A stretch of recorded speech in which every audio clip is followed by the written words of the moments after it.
welcome back to another episode of Last One Standing on the LoudMouth MMA Podcast Network. I'm your host, Kyle Steele. This is our debate show. We got a four-person panel each week, generally the same people. Let me introduce you to everybody, then I'll explain the rules. Joining me, per usual, the shirtless wonder, Riley Contact. Hello, Riley. Hey, Kyle. What's going on, man? I know you weren't here last week again, which isn't a big deal or anything like that since you're kind of the host. Please tell us where we can find you, sir. You can find me Combat Press, MMA Intel, Twitter. That's pretty much it. Now, is that MMAintel.com? That blog, asshole. Okay, I just wanted to double check. I want to make sure our listeners go to the right place. Joining us as well, we have Patrick Auger. Hello, Patrick. Hey, how's it going? All Day Auger. Where can we find you, sir? You can find me at All Day Auger, spelled AUGER, on Twitter and Instagram. Yes, All Day Auger, spelled exactly how it sounds. Mr. Sean Ihaz, the DFS sniper himself. Sir, hello. How you doing? I can't decide if it's good or bad when Kyle is out because, we have Keith as a host or Keith as a panelist. It's lose-lose. Where can we find you? Find me on Twitter at sniper_DFS. A lot of stuff going up at DFS Army. DraftKings, big money up for grabs this weekend. Can't wait. And the man who supposedly does 90% of my job, Mr. Keith Shillen. Hello, Keith. Well, first you can find me writing for Sherdog Cage Side Press, and I'm on Twitter at Keith Shillen MMA. But Kyle, I'm going to pick a fight with you right away. I listened to the last episode of Not Safe for Work. Listen, stop playing with my name. Put some respect on my name. You finished? Are y'all done? You finished or is y'all done? We might just play that every week on that show. I'm going to be honest with you. That might just become our new intro. Someone needs to chop that up and put some music behind it. So this is our debate show on the channel. As I mentioned, there are 5 rounds. The first 3 rounds are your prelims, so to speak, and then we will seed everybody. We will then go to a sudden death, so to speak, for round 4. You have the 1 seed facing the 4 seed, the 2 seed facing the 3 seed. One person will win from each category. They will then go into the finals for a actual sudden death to see who is the last one standing. That's 45 seconds for the first 3 rounds, 60 seconds for the second round, 90 seconds for the final round, and it is automatic rebuttals. So again, don't worry about trying to jam everything into the first part. It will come back around to you no matter what. So without further ado, let's get to our first question. Simple question. We will start with Sean because of the position he is on my Skype. This is a mistake, I'm telling you. What precautions would you like to see the UFC take at UFC 249? To be honest with you, I'm not 100% sure what precautions they are taking because I suppose I don't really care. But what precautions would you like to see at UFC 249? Hey, what rating is this show before I start? PG-13. Who the mother cares? I don't give a I couldn't care less. I could not care. I could care, but I don't want to analyze it. It's not my job. I'm not a doctor. I'm going to leave it to Dana White and the doctors and the professionals. Whatever they think are the appropriate precautions, take those. I want to talk about MMA and fighting. Yes, this stuff is important. I get it. I'm not an expert in it. I'm not going to pretend to be an expert in it. Take people's temperatures, maybe face coverings in the corner. I don't know. I'm here to talk fights. Couldn't care less. As long as they do something and follow whatever guidelines there are, do that. That's my answer. Awesome, short and sweet. Patrick, again, is there anything, even if you don't really care, is there anything in specific that jumps out to you as maybe, hey, let's at least do this? Well, based on the email that was sent from the UFC PI to the fighters, I feel like they're pretty much covering their bases. You've got antibody tests, you've got swabs for COVID-19 for everyone, face masks for everyone, dedicated training rooms for each specific fighter. And basically, essentially making sure that there are no positive results throughout the entire fight week. So the entire time they're there, they're taking tests every day, making sure they're turning them around. Again, if you're going to host this event, this is probably the best way to do it. There's very little I see in the email that was sent out. there's very little I see that they're not covering, so I think they're in pretty good shape. Mr. Riley, it is interesting. Well, go ahead, Riley. I'll say it at the end. Oh, it's all right. As usual, I agree with Sean. I don't care. This question's garbage, per usual.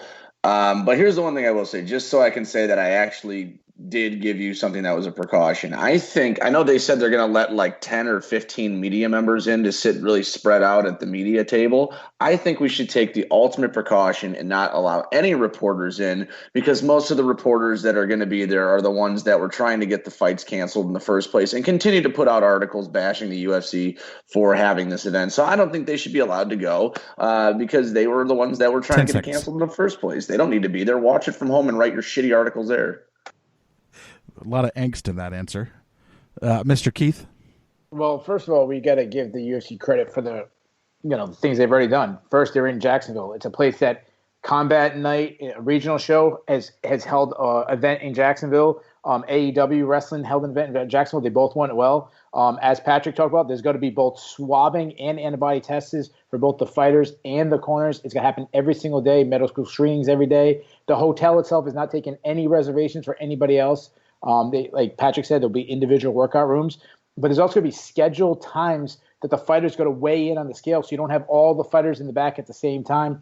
The local hospital has announced that there'll be more beds now than when COVID first started. And the other thing that's already been announced, that for all three Jacksonville events will be the same judges and the same referees, so you don't have multiple people coming in. It is interesting, the amount of resources, because obviously this is still considered to be a global pandemic, and they are giving a lot of resources in order to do this, which I suppose is why people have an issue with it in the first place. They're doing so much testing there, yet it's hard to get testing in certain areas around the country.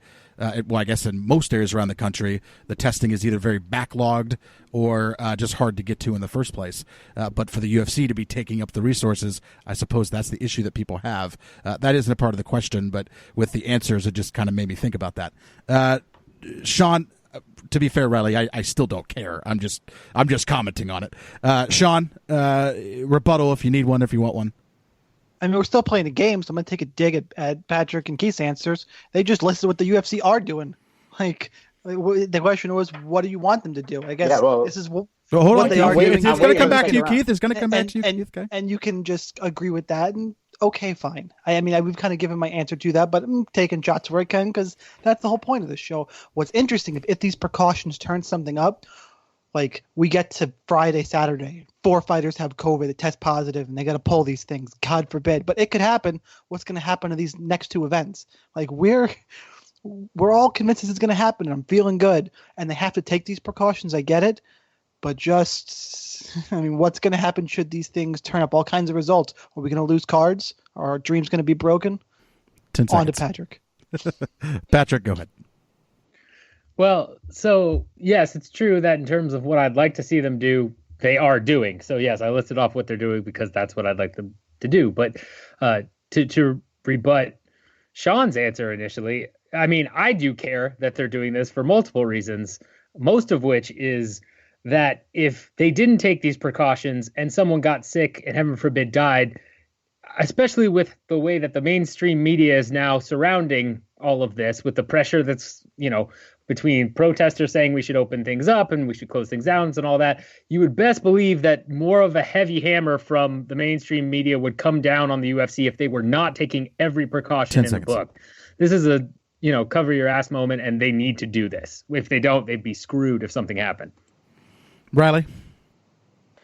I agree with Patrick. Obviously he listed those reasons because those were the obvious reasons. The obvious precautions that they had to take for this event. I don't really have much else to say on this, but I'm just hoping Saturday comes, I'm able to spend my money on the pay-per-view, and then be done with it and actually have some entertainment. So just so I'm not drinking myself silly in my backyard. Keith. Well, so I want to talk about some of the rumored things that should happen besides the stuff they're already doing. They're talking about having the play-by-play people sitting at separate tables. The referee, they're talking about, is going to have to be wearing a mask and goggles. Everyone around the mask is going to be forced to wear mask and goggles. They're saying that in between fights, they're going to disinfect disinfect the octagon. And one of my suggestions would be is once the fight ends, nobody should be allowed to go inside the cage except for the referee and the two fighters. So you don't need corners saying, "Hey, good job" to their opponents and cross contamination. As far as it being a dumb question, it's the biggest story in the entire world, this COVID-19. Of course, we should ask about right before it's happened. When you have the first major sports event company to hold an event through this high pandemic process. And as far as not caring, yeah, I care because 257,000 people have died in the world from this. So yeah, I'm sorry, I care. I'm a human. All right. That's a cheap shot. Yeah. Listen, he's tugging on those heartstrings. That's why you're in fourth place and I'm in first. Shot. All right, moving on to the second question. I'll draw the picture again. I will draw a picture. What does Henry Cejudo need to do this Saturday and moving forward to attain GOAT status? Do you consider his outside MMA achievements a contributing factor to that potential status? Question's pretty self-explanatory. What does the man got to do? You can even add to the answer by what does the win over Dominic Cruz do to help him get there? Patrick Auger, you're up first. 45 seconds, my friend. So to achieve GOAT status, first of all, he has to just beat Dominic Cruz because Dominic Cruz hasn't fought in 3.5 years. So if you lose, just that GOAT status goes way out the window. Secondly, he needs to go ahead and fight actual contenders. Maybe stop trying to pick fights with Jose Aldo or other people. Maybe fight Petr Yan, Aljamain Sterling. There are plenty of legit contenders. Maybe go ahead and actually fight them for a bit. And then if you want to be the GOAT, go back down to flyweight and claim that win over Benavidez or Figueiredo and keep both belts going. Do your Triple C stuff. Keep that rolling. Cruz does nothing for him at this point because it will either be, he got beat and Cruz is the best and Cejudo was washed up, or, he beat Cruz because Cruz has been out 3.5 years. So it's Riley? I think the obvious answer is if he wants to be the GOAT, he has to beat John Jones. But in all seriousness, Patrick hit it on the head. I mean, beating Cruz is a good first step. I don't care what Patrick says. Cruz is still the greatest bantamweight of all time, and a win over Cruz is still a win over Dominic Cruz. It's maybe not peak Dominic Cruz, but Dominic Cruz is still a damn good fighter.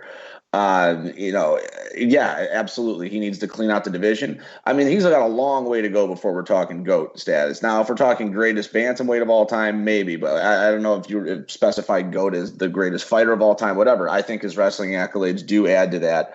But again, until he's cleaning out divisions like many of the other guys we consider the GOATs, he's not even close yet. Good job on the time there. Mr. Keith Schillen? Yeah, and as far as GOATs, if we're talking about the bantamweight GOAT, he's still not even close, even with a win over Dominic Cruz. It'd be his first title defense in the division. Dominic Cruz has 7 title defense. If we're talking about GOAT of MMA, what does he have to do? He's got to win 12 more title fights to tie out John Jones. He's got to win. He's got to have 5 more wins over champions or former champions. I think it's extremely premature to be talking about GOAT. This guy has been UFC champion for not even 2 years, and we're talking about GOAT. To me, I think it's crazy. Not to mention that even if he did all those things he accomplished, he still has 2 losses on his record, and John Jones virtually has none. So to me, talking about the GOAT, and I'm going to wait to the whole combat, the greatest seconds. Combat sport. I'm going to kill it in the next round. The rebuttal. I'll wait for that. Mr. Sean? I hate when Keith does that. And I also did the whole Dominic Cruz thing last week. He gave me shit as the host. But anyway, what can Henry Cejudo do on Saturday? I echo everyone's sentiments. He can't do a damn thing. Fight real contenders. Does the wrestling accolades add to it? Absolutely, because wrestling is a combat sport. Olympic gold medalist. That is no joke. What does he need to do to become a GOAT moving forward? I'll be a little more specific. Instead of just more of a title reign, he needs to go back and he needs to beat Joseph Benavidez again because they're 1-1. You got to beat him again. And frankly, before you can be GOAT, and he may never even get this chance, he's got to beat Mighty Mouse again because they're 1-1, and Mighty Mouse finished him quick, and Cejudo won a narrow split decision. So to be a GOAT, he may not get the chance, but he's got to fight those 2 guys again and beat someone legit at bantamweight. That's his path to be a GOAT. Patrick, I'll add to the question a little bit. I'm just interested. How much longer do you think he would need to fight to even be able to be considered in this? Not even just who he's fighting. Let's just say he fights who he needs to fight and gets the wins he needs to get. What's the time frame would you estimate we're looking at? So I'd say the time frame's probably at least another 4 or 5 years minimum, and that's if he's very active. Otherwise you're talking 6 or 7, because as people have pointed out, he's so far behind so many others in terms of a GOAT conversation, especially at bantamweight. And again, what GOAT means to me is you have to be dominant over current competitors, and it's in the sport. I don't think his outside accolades in terms of wrestling count, even though it is a combat sport. That's a different sport. Look at, I'd love to see Floyd Mayweather come into the MMA ring and watch him get crushed. I think for GOAT, you have to stay to the one sport, and you have to 10 be seconds. dominating current contenders. And I think he's at least 5 or 6 years away from getting anywhere near that conversation. Riley, same question to you and whatever else you want to add. Well, I think Patrick is right and he's wrong in that, when you were talking about greatest of all time, you can have specifics. You can have the greatest MMA fighter of all time, but you can also have the greatest combat athlete of all time. And I think he could be considered there just based on his gold medal accolades and the fact that he is a UFC champion. We haven't seen a whole lot of that. So if you're talking all around, yeah, he could be in the discussion, and he still has some time because he's obviously not number one. But I mean, those are 2 combat sports that he has reached the peak on. But yeah, I mean, I agree with Patrick. 5 years minimum if he wants to even be in the discussion. I mean, how long has John Jones been undefeated in the UFC? Not including the time he lost when Hamill headbutted his elbows a bunch of times till he tapped out. We should play a game on these episodes. We need to have a counter where just how many times does Riley mention John Jones? We just need to keep it and a counter in each box. Like, how many times does Keith say he just won a question? How many times does it pertains? It is the GOAT. It is the GOAT. It's all fair. Because John Jones is the greatest of all time, and that's not even me being my normal John Jones butt sucker. Listen, if you jam him into the next question, then I might start wondering what's happening. Keith. So I agree with Patrick. It's going to be 5 to 7 years of constant winning. Right now, a win over Dominic Cruz probably gets him top 20. But being that he's 33 years old, he's never going to reach the GOAT status. As far as the combat sports, yeah, he can be brought up. If you're an idiot and you never heard of Alexander Karelin, the most dominant, no one has ever dominated a sport ever like Alexander Karelin dominated the sport of wrestling. His record, international, the highest level of wrestling ever. His record was, ready? 887-2. He was a 3-time Olympic gold medalist. He was a silver medalist where he last match he ever had, he lost on a technical foul. That's how he lost. He went 7 years without giving up a single point. He went the entire 90s without losing a match. And as far as he only did one sport, he did have a match in MMA and he won that one too. And as far as should Cejudo get more points because he won Olympic gold medalist, Tom Brady doesn't get points because as being the greatest football player because he used to be a good high school basketball player. Stop. Sure. Kyle, if you give him a point that round, I call bullshit on this whole show. Why wouldn't I? Sean. What in the balls does that have to do with anything? Can we have a counter? Talking about combat sports. This is my 45. This is my 45 seconds. This is my 45 seconds, and you are not the host. So I'll restart your clock. Let me explain to something. I'll restart your clock, Sean. Time out. I'm not the host, but listen, I'm the glue of this show. I'm the reason why people listen. I'm the face. I'm the whole face of the whole network. You're losing us listeners every second you keep talking about Alexander Karelin. Please stop. Keith is going to be the sole reason that Skype makes a kick out of the call button. It's going to be because of Keith. All right. Back on track. Sean, your rebuttal, your time starts now. That was fun. But that can totally be part of my time, at least a little bit of it. He did get me totally sidetracked, though. What does that have to do with anything? We're talking about GOAT, and I'm going to add one more to it, keeping on track with the question. To be GOAT, he probably has to be TJ Dillashaw at 135 because he's a better bantamweight at this point. Henry Cejudo does not have the time to do this in the sport of mixed martial arts, which is what we're here to talk about on the LoudMouth MMA Network. Kyle, back to you. Well, I'm going to jump in here because to say we weren't talking about combat sports, to say that I just came out of nowhere and brought this up. I didn't bring up a golfer. I brought up a guy's wrestling record with a 1-0 MMA record. Yeah, that's the problem. 887-2. He's the best wrestler of all time. Thank you. What's your point? I didn't say not combat sport athlete. But where does Herschel Walker end up in all this? I don't know, guys. Herschel Walker's the second GOAT behind Jones. I mean, it's pretty logical. Herschel Walker never dominated a sport like Alexander Karelin did. Nobody has in any sport ever. Nobody. Not Tiger Woods, not Tom Brady. Right. Nobody. He dominated wrestling, not MMA. And that's a combat sport. You ask who is the greatest? Yeah, overall combat sports, meaning guys that have transcended different sports in combat. You fool. That is a sport in combat. What are you talking about? It's one sport in combat. So that's a combat sport. That means, okay, so let me ask a question. Hold on. If you said, who's the greatest team sport athlete? Hold on. You said greatest team sport athlete. Say, oh, Michael Jordan or Tom Brady or something. You wouldn't go, oh, somebody who played two sports, Deion Sanders. You'd say Michael Jordan or Wayne Gretzky or Tom Brady. Well, Wayne Gretzky played one sport. Does that mean he's not the greatest team sport athlete, or Tom Brady or whoever you want to say? That was the worst. It's not the worst. It's logic. It's logic. If I'm a listener, I'm hitting the We plus are 15 second button. we are just in the to get to weeds. the next question. We are just in the weeds here. Frantically pressing plus 15. That's what I'm saying. Thank God. What you just said was idiotic. Glad to realize that you're actually back, Kyle. The listeners are so thankful for that plus 15 button. They really are. I'm with Sean on that. That is a astute observation. All right, we're all excited right now, so let's talk about the excitement question. This actually came, I'll do a shameless plug. Well, it's not really shameless, it's not my group, but it is a group that Keith admins. It is the MMA Takeover group on Facebook. Please go check out that group. You can add it or join the group on Facebook. Just type in the MMA Takeover and go to the group. This was a question that was posed in there, and I was just surprised by the answers. So I figured, hey, why not? Let's ask the question in here, and I might be surprised by those answers. I don't know what Keith even just said. I'll have to go back and look in the comments. All right. What is your excitement level for UFC 249 compared to a normal pay-per-view event? If you could make a few changes, reasonably speaking, to the card, what would that be? Definitions of reasonable expectations would be replacing one fighter with another, probably not in the main or co-main. Replacing a fighter with another in the prelim cards, and not adding in a Jones or a McGregor or something like that. Reasonable changes. We all know what reasonable means. So, what reasonable changes would you make to the card in order to make it that much better? Riley, go ahead.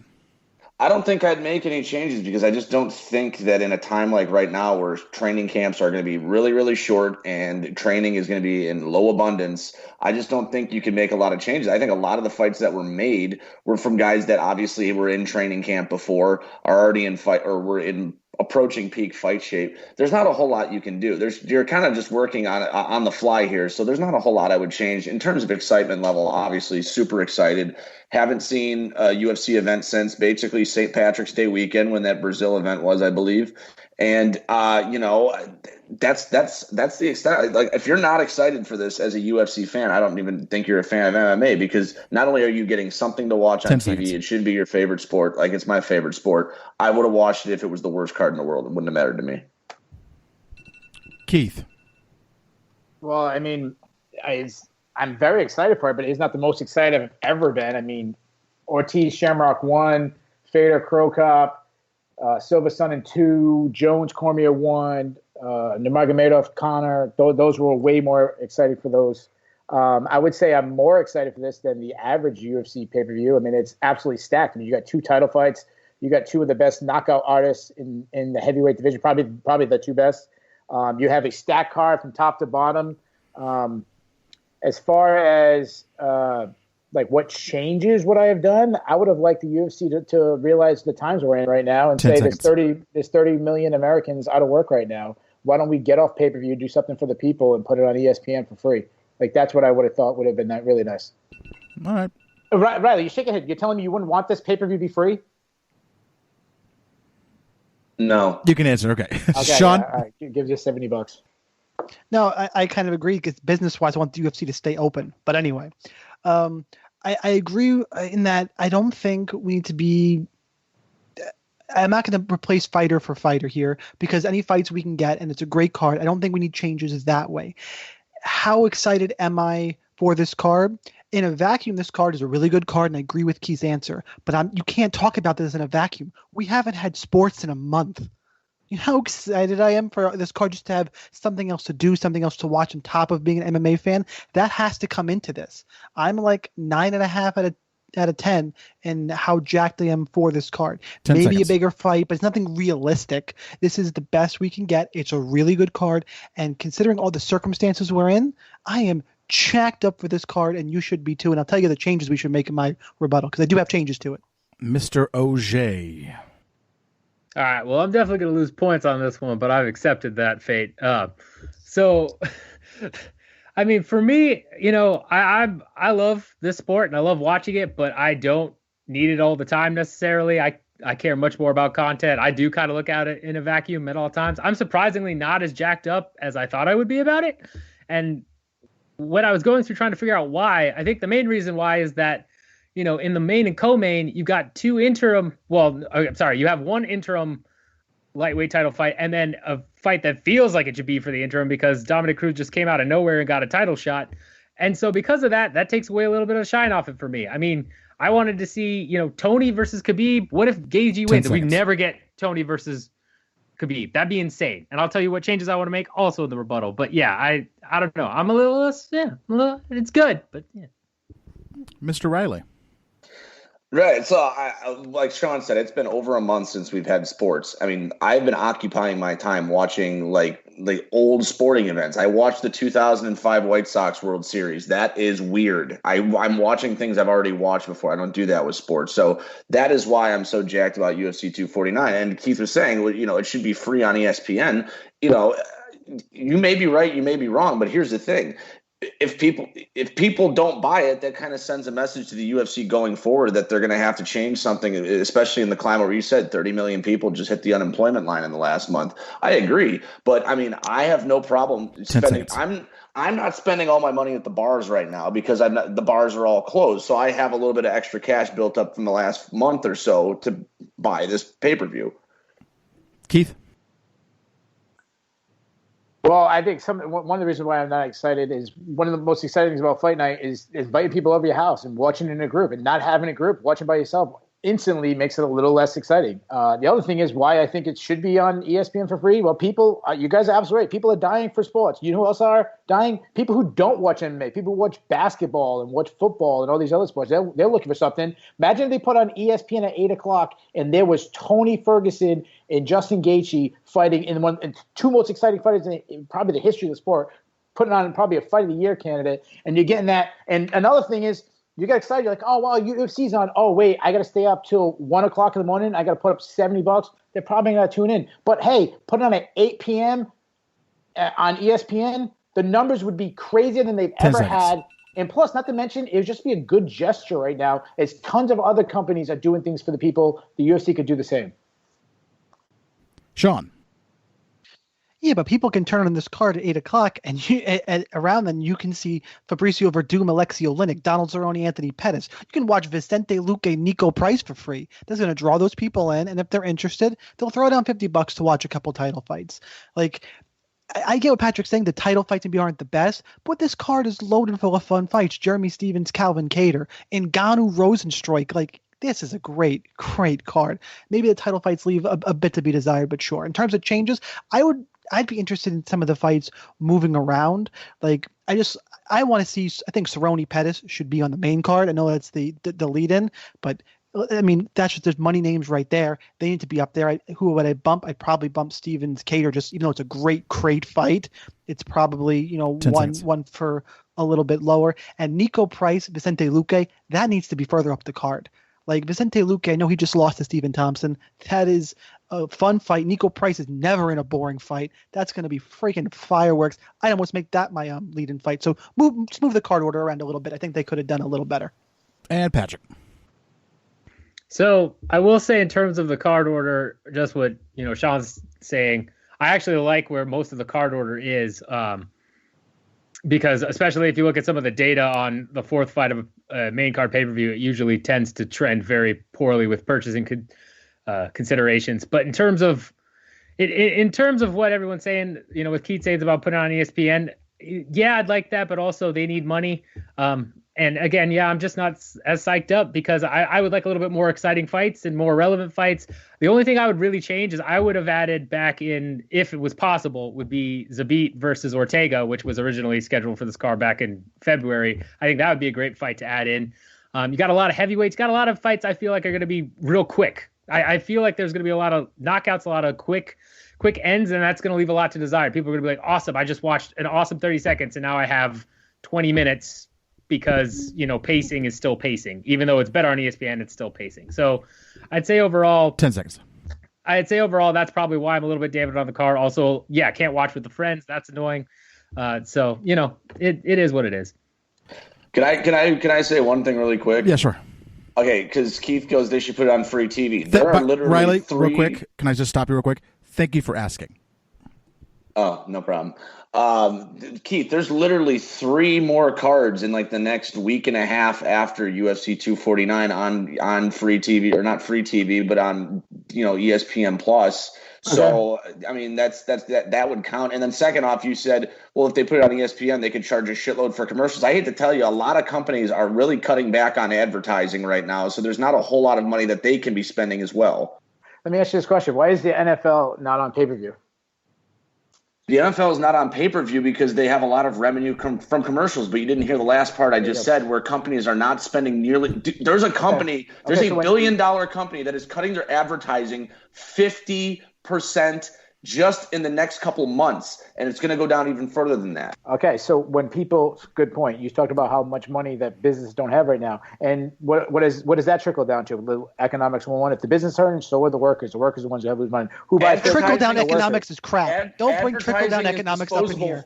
Advertising is disposable revenue. No, it's not. They're cutting out on advertising because they don't have the money to spend to advertise. They're trying to do other things like pay their workers and keep up with maintenance and finance of the company. Advertising is something they're cutting out because they just can't do it right now. So when MLB returns, they're going to be on pay-per-view then because there won't be any money from commercials, right? Dude, you're comparing the UFC and Major League Baseball. That's not fair. It's not even the same thing. Why? Why it's not fair? Because until the UFC gets off of pay-per-view, there'll always be a second-rate sport. That's just how it's going to be. They limit their numbers, and starting at 10 p.m.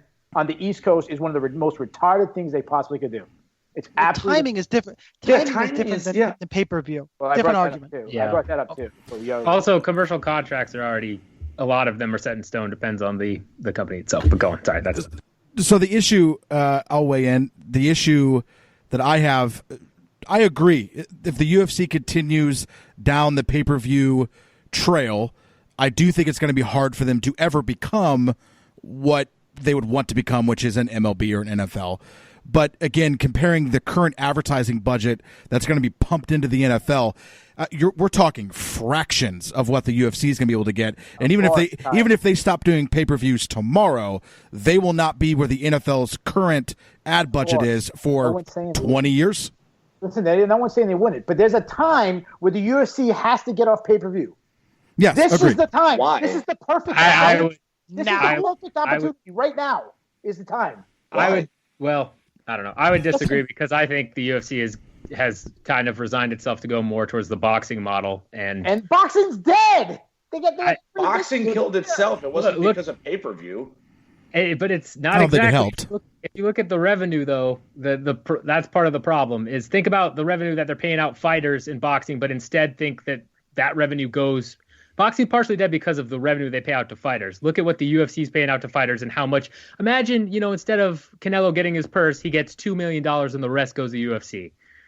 Think about that, and then think about the amount of events they're putting on. That's much more lucrative than a lot of NFL struggling. They're talking about numbers. They're talking about attendance, trying to boost things up. Listen, I like this question. Muhammad Ali was the biggest athlete in the world. He was fighting on ABC at 9:00 at night. Not on pay-per-view. Anybody could watch. Let's do this. I like this question. This will be a preview of next week. We will fit this question into next week. So spend the next week really come up with answers whether or not the pay-per-view model needs to go away and come up with a time frame of which it should be done by. And we'll just have this as a question next week. So there you go. You guys get a little precursor of what you're going to experience. All right. Our rankings are as follows. I don't want to do this. All right, we have Sean at 1. We have Riley at 2. We have Keith at 3. We have Patrick at 4. What are you talking? Literally, they didn't answer the first question. I hate this. I You're the hate king this. of not answering I hate questions. this. Answer the first question. Stone thrower. Listen, Oh to my- these- I learned from you. I don't answer questions. I get seated. Oh my god! listen. I hate this. I hate it. How did I lose to Literally, Keith? me and Man. Patrick's the only ones who listen. I fucking Oh hate my this. God. I hate this. This is the worst part. Oh my Keith god! That stinks. was You could have put Keith 1 and Patrick 2. He still would have been pissed. He finished behind It Keith. wouldn't have mattered. It wouldn't have mattered. All right. So our seedings: we have Sean going up against Patrick. We have Keith going up against Riley. Sean is the 1 seed. Would you like to go first or second? You're on mute. Sorry, buddy. Do we get to choose when our group goes to or no? Your group always goes first. Oh, okay. Good. And I want to go second. That's not true. That's not true. You do. You get to choose where your group goes. My bad. And I want to go second. And Okay. we can go first. Yeah, my bad. And then Riley, would you like to go first or second? I usually would pick to go first because I think it's cowardly to go second, but I have to think about this question a little longer. All right. So we will let Keith 60 seconds. Here's the question. We want to go first. Hang Say on. it again. Hang on, buddy. I thought you said second. I want to go second. I want our group to go first. Oh, got it. Misheard.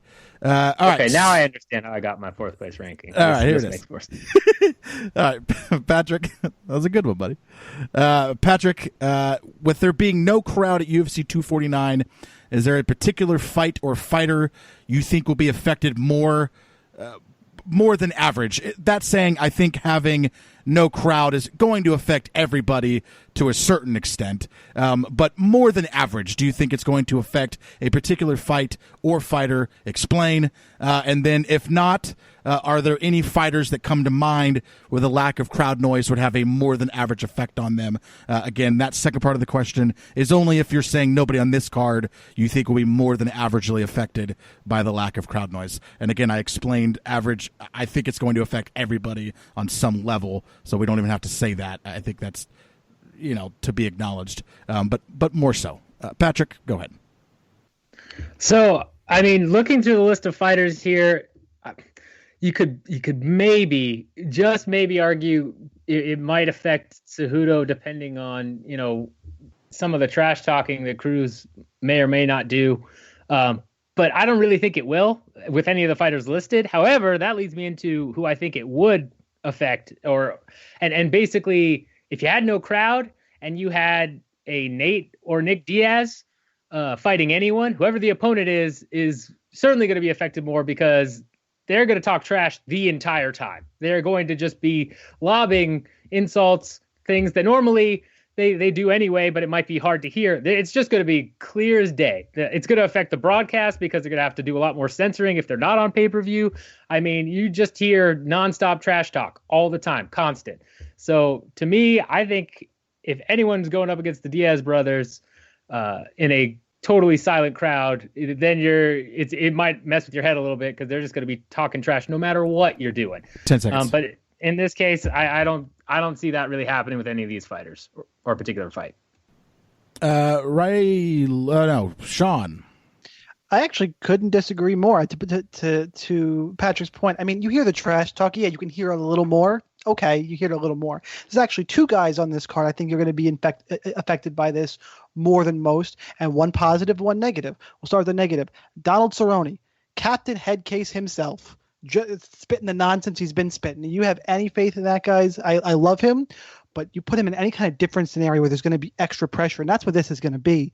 Like, holy hell, I can't count on him not falling apart. Like, I hope he doesn't, but I feel like he's going to. Positive side, Greg Hardy.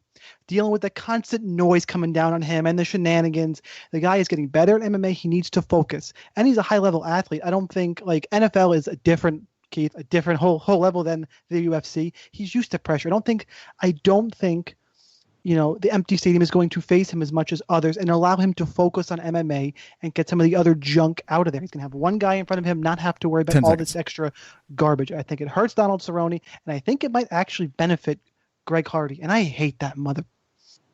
Patrick, rebuttal? Well, so to Sean's first point, that's assuming that's just, there's lack of crowd noise. Clearly that'll mess with Cerrone's head. I don't think that's the case at all. I mean, yes, Cerrone has admitted that he hasn't showed up at certain times and all of that as well, but that's never been attributed to the crowd itself. Like, yes, there's a different variable there, but to say that he won't perform better because maybe there's less pressure and things going on, maybe there's less crowd noise so he can focus more on the fight, that might actually help him. I can't say that attributing that automatically because he said he's had some issues. Clearly, that difference is going to make a difference. Clearly, the lack of a crowd is going to make a difference to him negatively. You can't do that. So, and secondly, with Hardy has said he loves the booze. He said multiple times in interviews that he feeds off of them. So I think if anything, that goes against Sean's point because without the booze there, it's just going to be one other dude in the ring. So I don't think it's really going to affect anyone more than you already said in terms of the average already being there. It's a solid rebuttal, my friend. Sean? I'm going to rebuttal the rebuttal.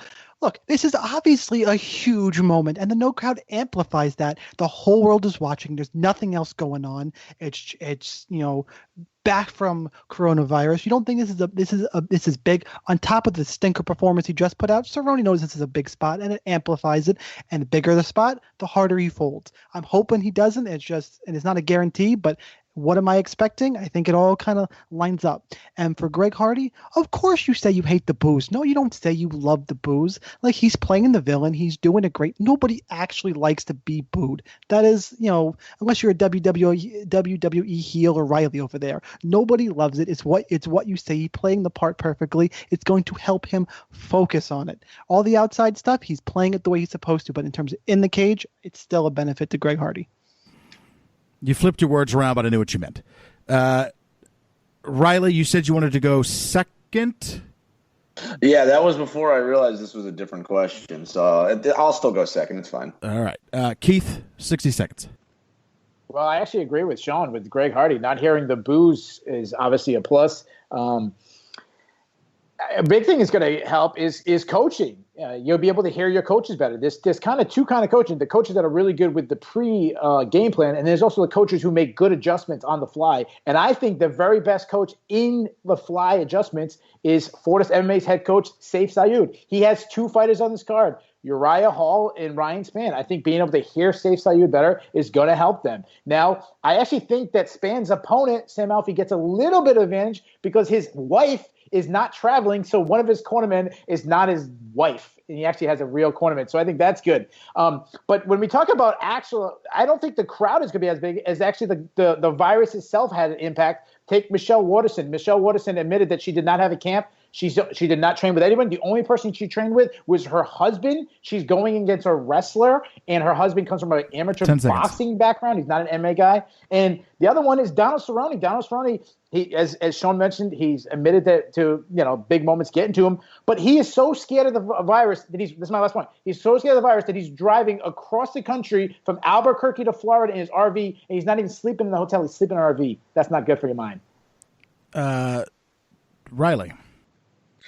I just want to address a couple of things. Number one, Sean, I love being booed. There is nothing I love more than that. But to get to the question at hand, it'll affect fighters in different ways. So the first thing I always think of is Dominic Cruz. It'll affect him positively because he won't hear the boring chants every time he fights. If there's no crowd, they can't call him boring.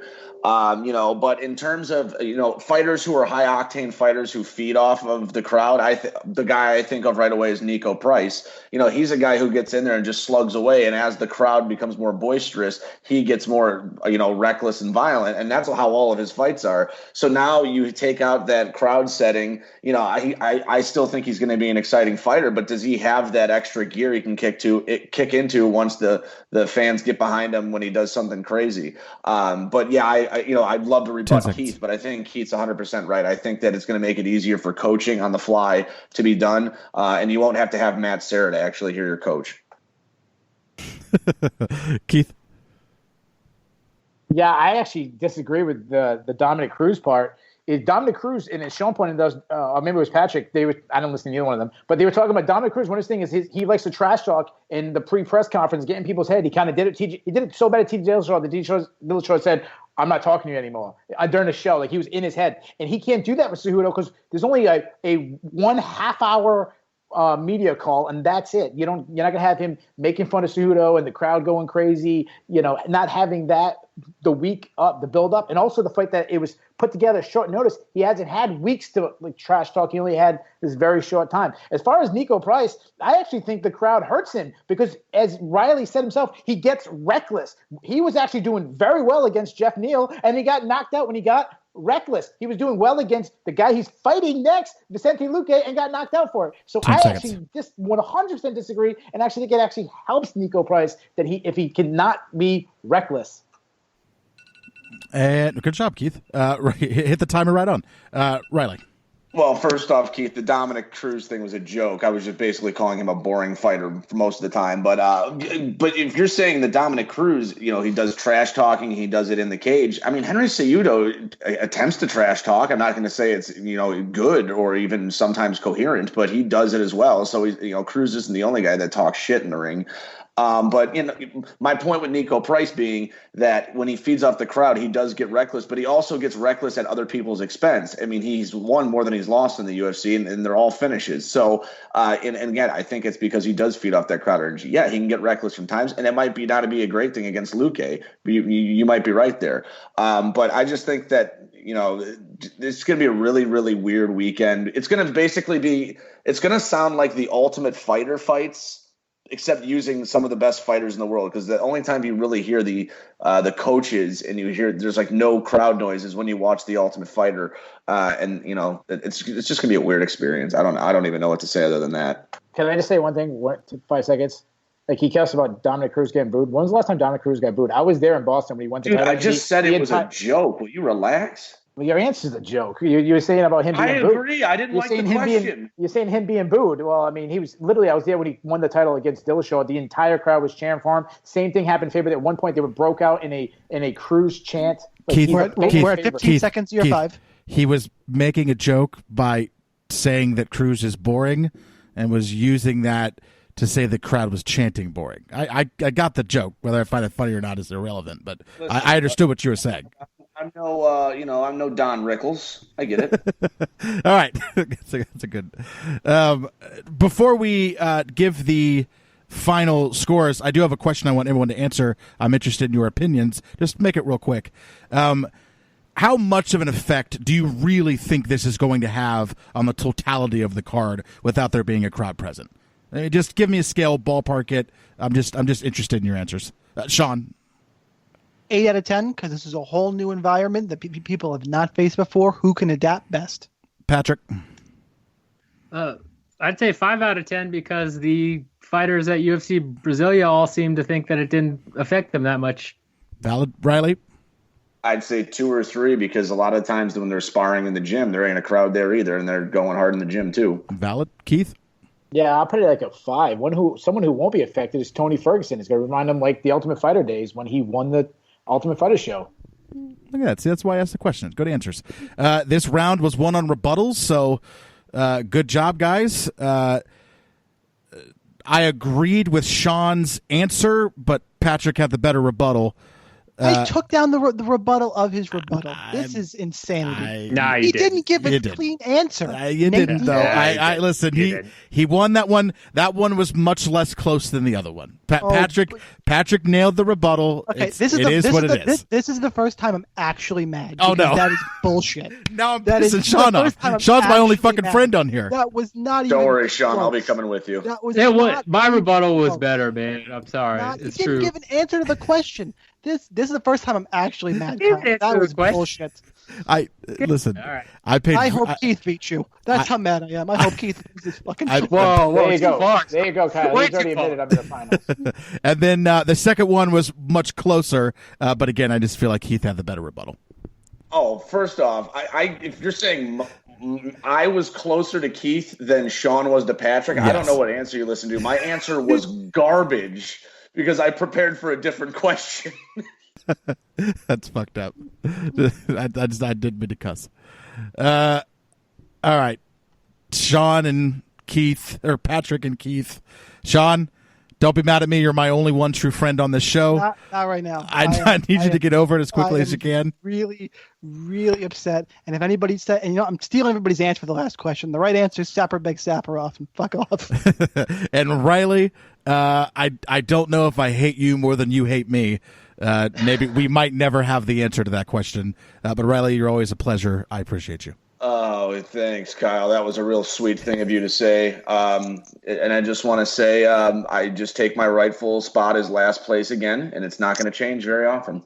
You keep saying last place, but I don't think my you've ever answer was last clearly place. worse than Sean's. I got last place. Your answer was worse than Sean's. I would give that. But I just by feel a like mile. But it wasn't by a mile. All right, so Keith, Patrick, let's get to our final question. You guys got 90 seconds. You know the deal. You know how this works. Give me a fighter. Patrick, you were lower seeded. Keith, would you like to go first or second? Second. Second. All right. Patrick, the question is to you. Give me a fighter that probably shouldn't be in the UFC, but you secretly want to stick around. I like this question. I don't care what anybody says. I like this question. Give me a fighter that probably shouldn't be in the UFC, but you secretly want to keep around. Give it to me, Patrick. So my answer is someone that's fighting on this card, and the answer is Greg Hardy. Greg Hardy has no business being in the UFC. Look at his record in terms of who he's fought.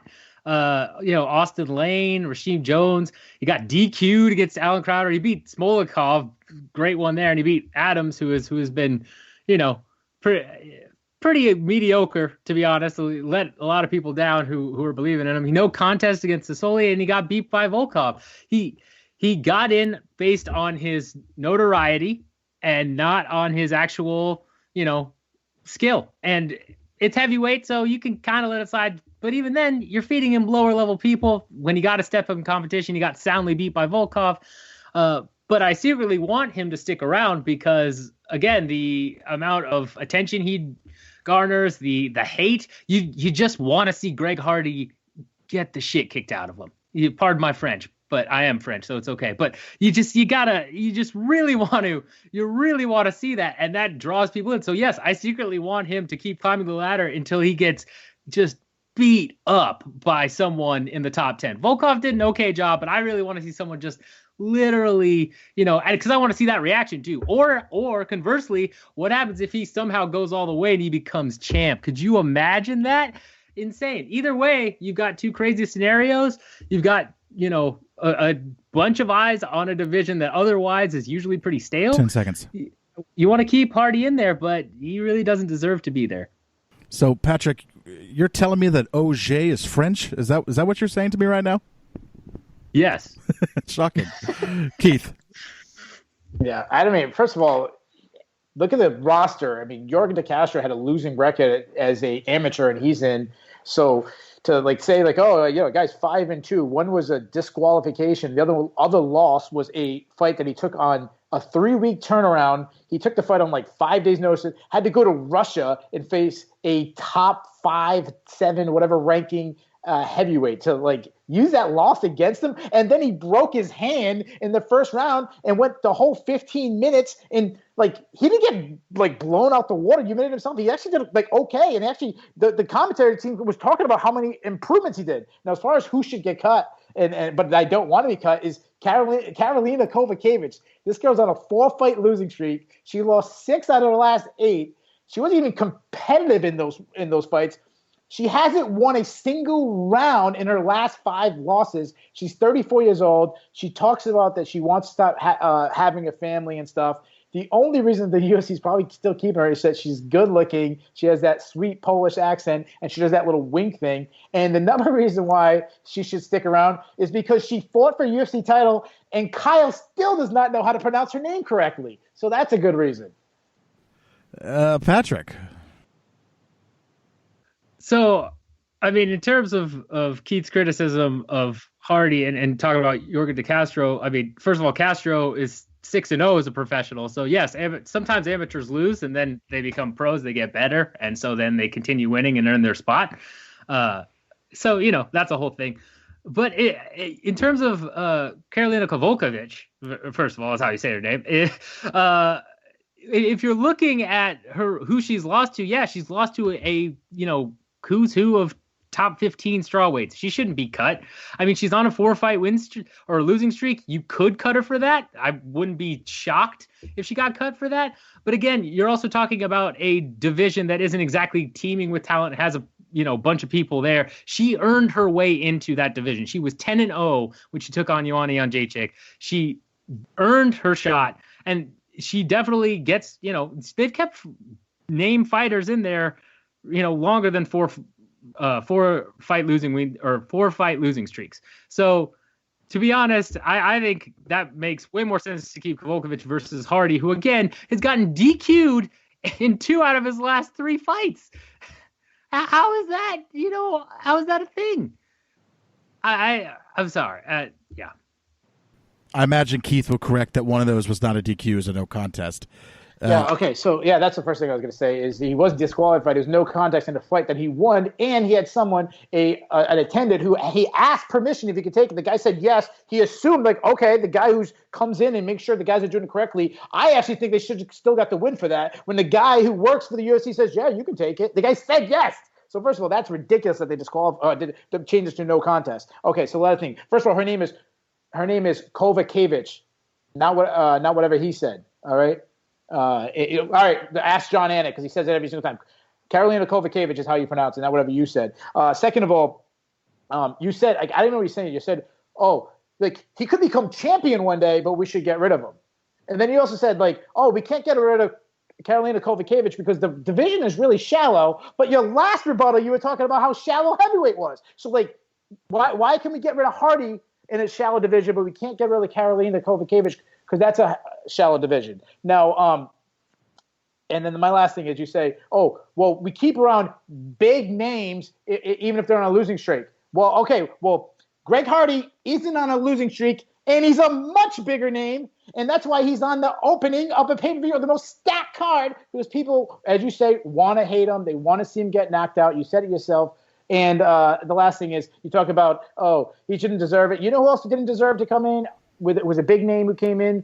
Brock Lesnar. He became one of the biggest stars ever. He was a UFC champion. So to me, Greg Hardy is a no-brainer, should be in. You know what? Let's keep it going. This is fun. Let's do another 60 seconds. Patrick, go ahead. Sorry, I wasn't expecting that.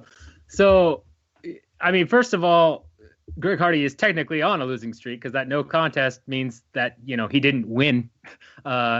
Technically, that means he lost. Just even though it's an NC and not a loss, it still goes against him.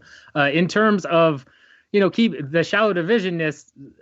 So what I said was Greg Hardy got to be in the UFC because it's a shallow division. That was an argument for him being in the actual UFC, but that's not an actual reason he should be there. It lends credence to, maybe he should be in because we need more fighters.